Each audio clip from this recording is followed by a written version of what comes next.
What what is the difference between remembering and punishment? Because often enough, I think we punish ourselves because we don't want to lose a memory of a lost loved one, right? And we take ourselves through the gauntlet. It's not easy. I think that's the thing we're trying to tell people, especially in this talk is, we're not trying to minimize what people have been through. We're also not saying, like what you're doing, if it's working for you, putting your head down is getting you through to something. Okay. Like we get like sometimes in life that has to happen. Right. But I do think it's worth the talk to say, am I doing this in a way that I'm actually enjoying my life? Am I living my life? Right. Or am I just getting through my life?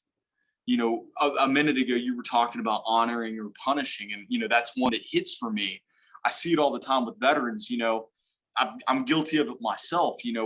What do you do with these losses? What do you do with these problems when they happen?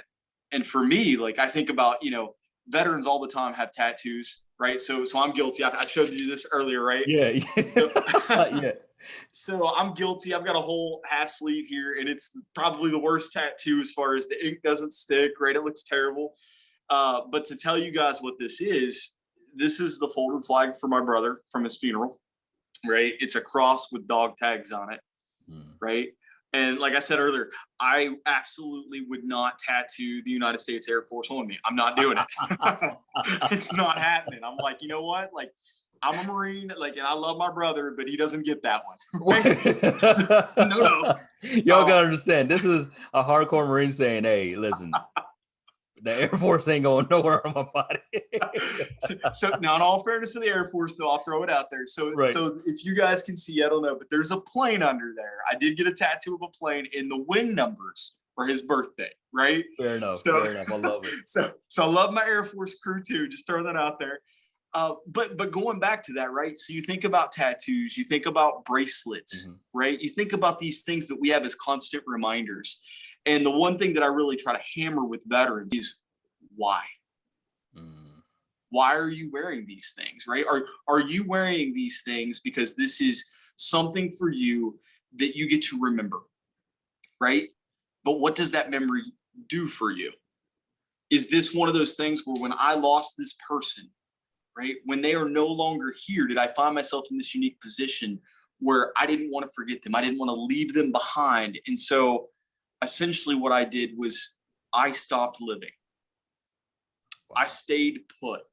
Some veterans, that very much happens. If I move on, I feel like I'm leaving my brothers and sisters behind. And that's why we talk about punishing, right?